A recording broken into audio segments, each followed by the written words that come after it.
I couldn't resist the startup. Oil pressure gauge works. Look at that. Look at how much oil pressure it's got. Gate of Missle Industries Crusty 351 Ford Falcon wagon project. Now, with the front suspension project firmly behind us with the installation of that beefy front sway bar, it is time to get back into the electrical stuff now that all my bits and bobs have arrived.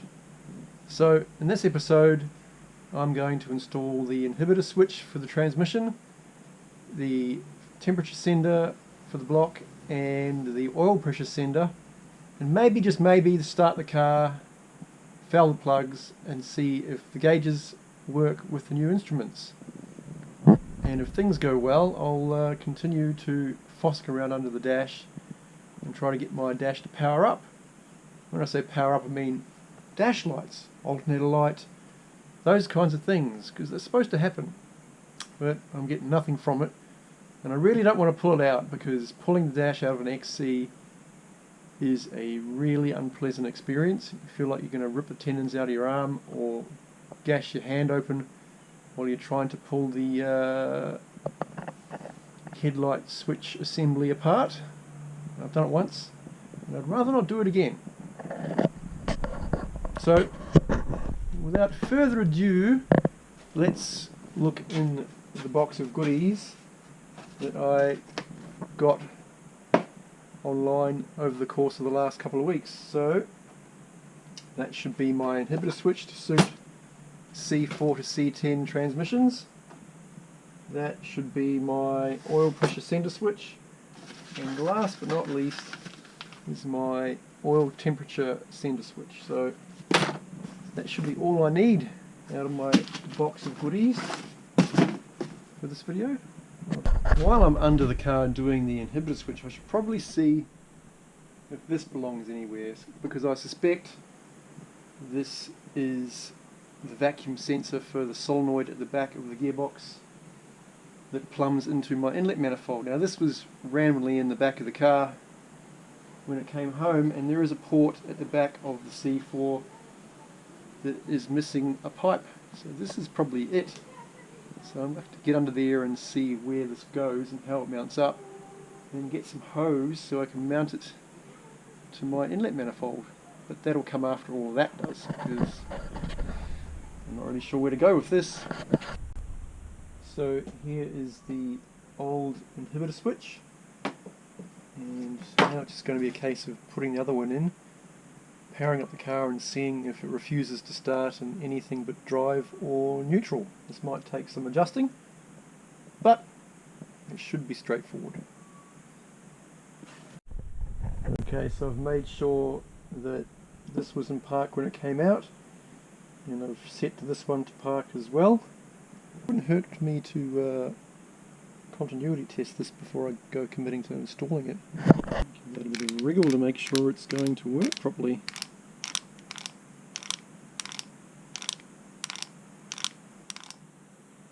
So that should be park, reverse, nothing,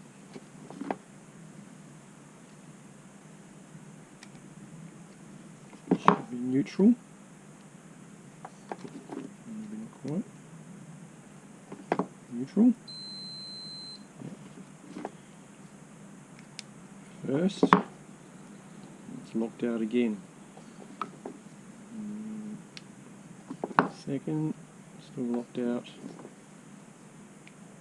First, still locked out. So we'll go second. I think that's first.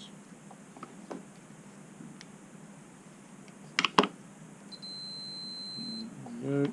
All the way back to park. Alright, good enough for me. Let's go stick this puppy in. So it's back in neutral, or back in park.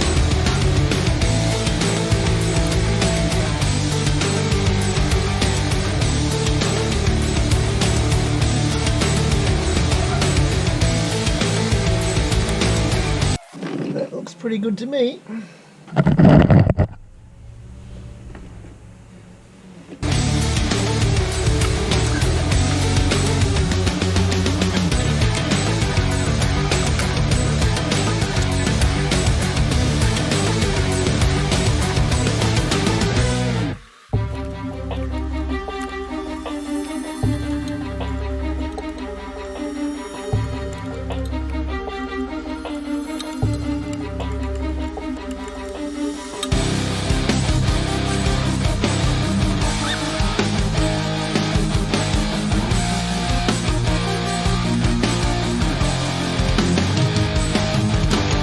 Plan to do any of this stuff up particularly tightly because it wasn't tight when I found it. It was all, you know, sufficiently tight to do the job. So that's as carried away as I planned to get. I'll just put that cable up there. It's time to do some testing. The bench testing component is over and now it's time for testing in the car. First things first though, I'll remove this jumper, because that will defeat the purpose of all of this work.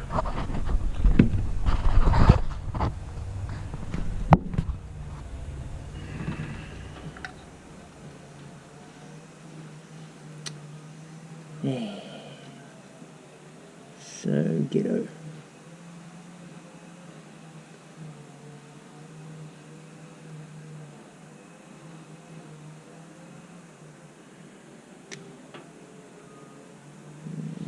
Go.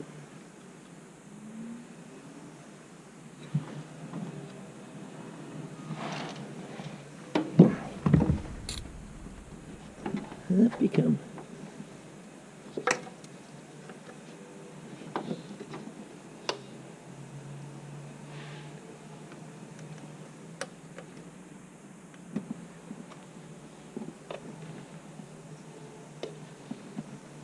Yeah.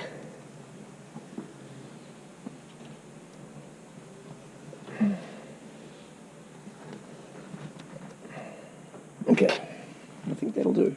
Bin, never to be seen again. Time to do some testing.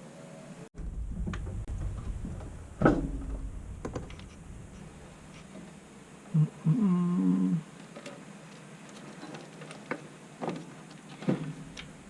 don't need to plug in any of the coil or anything. I just need to have the starter motor circuit complete, and hopefully it does what I expect it to do. Okay, so we're all the way over in park. It's time to bump the key and see if anything happens. Alright, that's good. Reverse. Nothing. Neutral. Good, it starts in neutral. We'll go to D. Nothing. Second. Nothing. All the way to first. Nothing. All the way back again.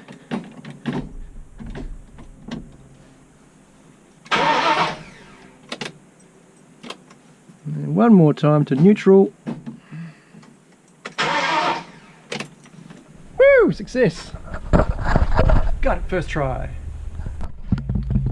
Just unplug that for the time being. Time to move on to the... I think the oil pressure sensor is going to be the easiest thing to get to from here. Actually, what I should do is see if I can route that... where did I put it? There it is. Whatever this does, I need to see where this goes and how it attaches. I'm assuming it goes up the transmission and then ports out into one of those ports at the back of the manifold. So let's see how that goes.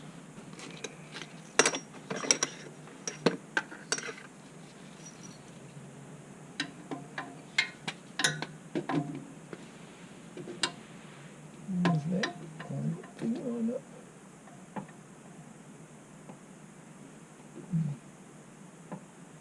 Does appear to be some kind of vacuum-based kick-down assist. Probably blow this out before I commit to installing it.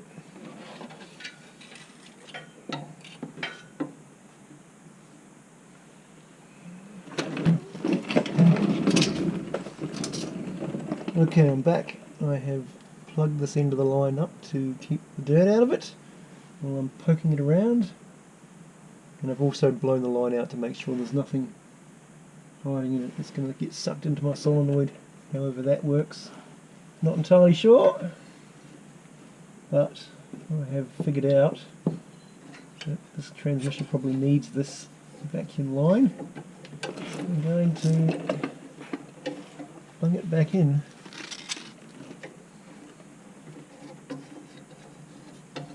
Hopefully it'll reach the manifold. It's looking pretty promising thus far. If I just poke it back up there.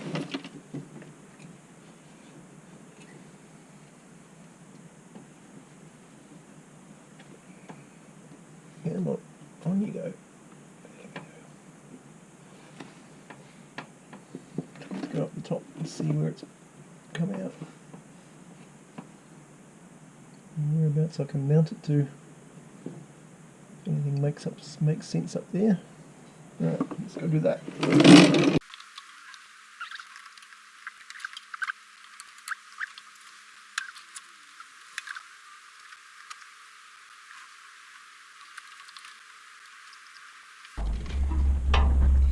There we go, crudely in place, which segues us neatly to the oil pressure sender, which is right underneath it.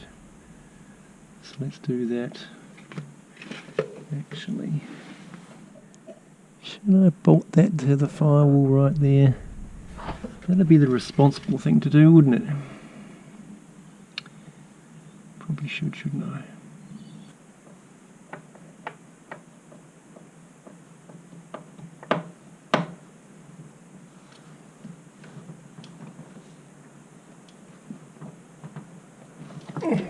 Got it!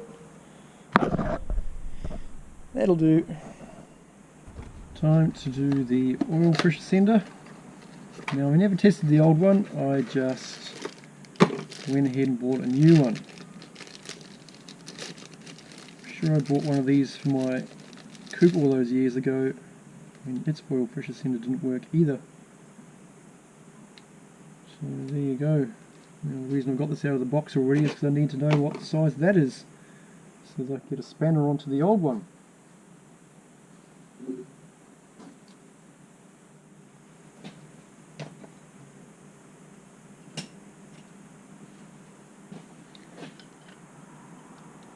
I think 9/16 is going to work out alright. Hopefully that's not too long.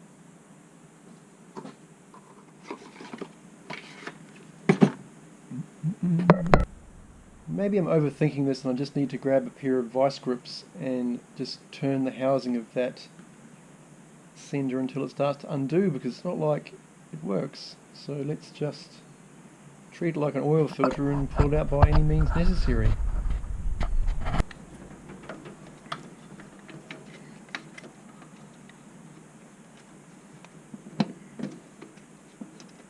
Come on, I saw your turn.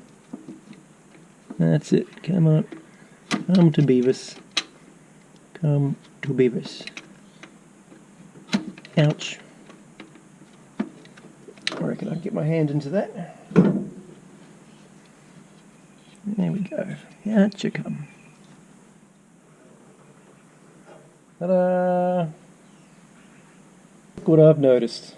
Different terminals. That's annoying, but not the end of the world. So let's just chuck this one in and move to the next step.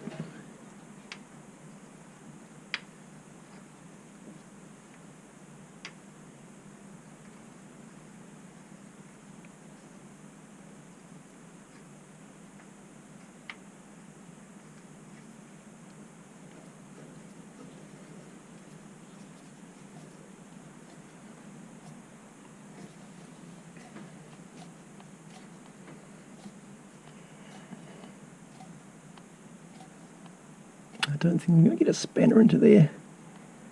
I might have cut one up, which I'm not ruling out. Do I have any of those terminals? I might. I think that will do. Oh, I do have some of these terminals. Excellent. I might as well do that right now.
Just a little bit more.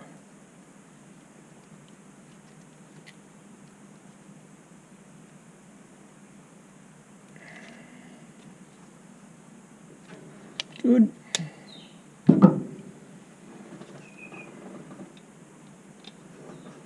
Pop that on there.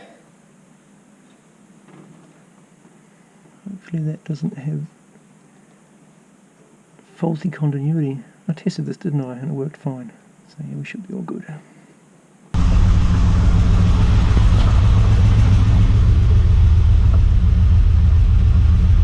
Yeah. I couldn't resist the startup. Oil pressure gauge works. Look at that. Look at how much oil pressure it's got. How good is that? And obviously the tacho still works. This engine runs like purrs like a kitten. Woo! Woo! Look at all the oil pressure. Outstanding.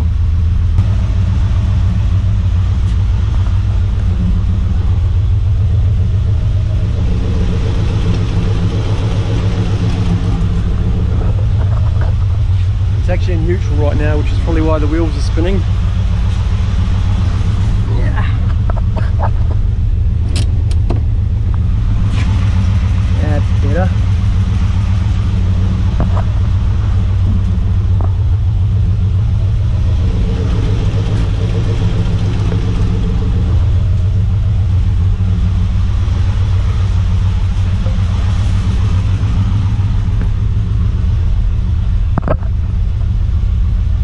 Heaps of oil pressure and a tacho that works.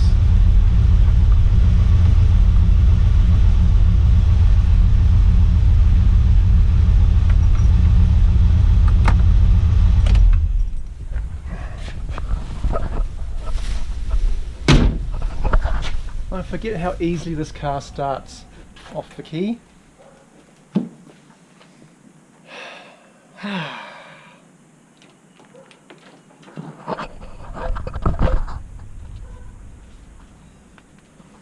Let's see if anything's leaked. I haven't really made much of a headway into that thread, have I?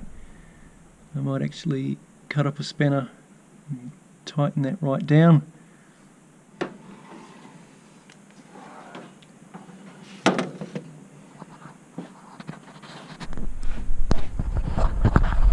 Yay! Oil pressure gauge works. Oil pressure sender works. car has oil pressure. Car has good oil pressure. Although the engine is cold, so you kind of expect the oil pressure to be good when it's got cold oil. But that's very good news for me. Still need to do the temperature gauge though, which is going to mean unpicking a whole lot of coolant hoses and making a mess and dropping coolant everywhere again. But it's 5 o'clock on a Sunday afternoon, so I'm going to pick that up really later next week, maybe next weekend. We'll see how we go. It's the following weekend. Now this is Sunday morning, and I'd normally be riding my mountain bike with my wife, but I did all that stuff yesterday, so the day has opened up for a full day of Sunday wrenching on my XC wagon, so let's get stuck into it. So really my last task for this video is to get the temperature sender in, and I've been reluctant to do that because I have to pull the top radiator hose off the thermostat housing and drop coolant everywhere. But fortunately for me, the tide level in the radiator has dropped so far because the block's still not full of coolant properly yet, because I just haven't run it enough, that I've pulled the hose off and only a small amount of coolant has leaked out. So that's good news. Yay! Minimal mess. So it looks like I'm going to get good access to that busted off temperature sender right there inside my engine bay once I've pulled the thermostat housing out and that water bypass that I put in. So I should be able to get a spanner onto that and attempt to undo it. I'll just have a bit of a fossick around. The last thing I want to do is snap something off in the block that I am unable to sort out myself. So I'll give that brass fitting a bit of a tweak and see if I can just ease it out. Between the dogs. Anyway, so it's like this.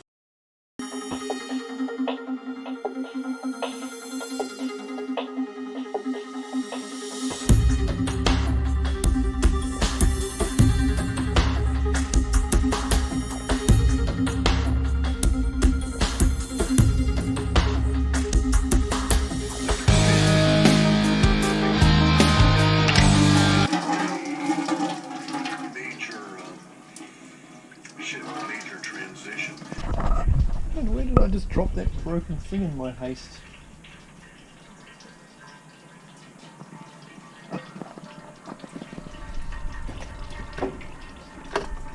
There it is.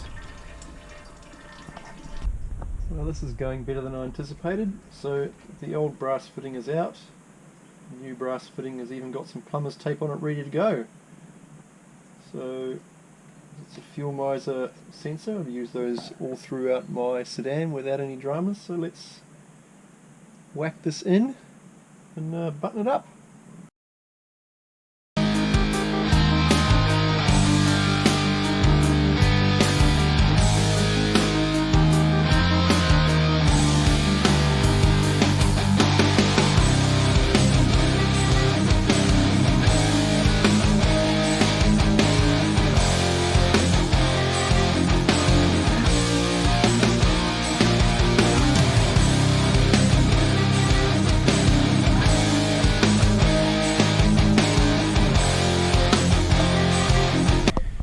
I think that will do. Button all that back up and then wrap this up. There we go, all plugged back in. So that cable still reaches. Going to have to modify the harness to accommodate all of that with that wire in there, but that plug still works, so let's just retain that. Okay, summary time for episode 38. So the inhibitor switch has been installed, successfully tested. The oil pressure sender has been installed and successfully tested. I've put the vacuum hose that attaches to the manifold back onto the back of the gearbox. Not quite sure what that does. Feel free to chime in the comments about that. And I have put the new temperature sender in the block. Bolted it all back up again. I won't run the car to test that because I'm going to need to do some other stuff in the coming episodes that will require me to run the car even more. So while I'm doing that, I will see if my temperature gauge actually works. So join me next time when I do other stuff. I did give a vague hint about that in the last video that some of you have already picked up on, so well done everybody.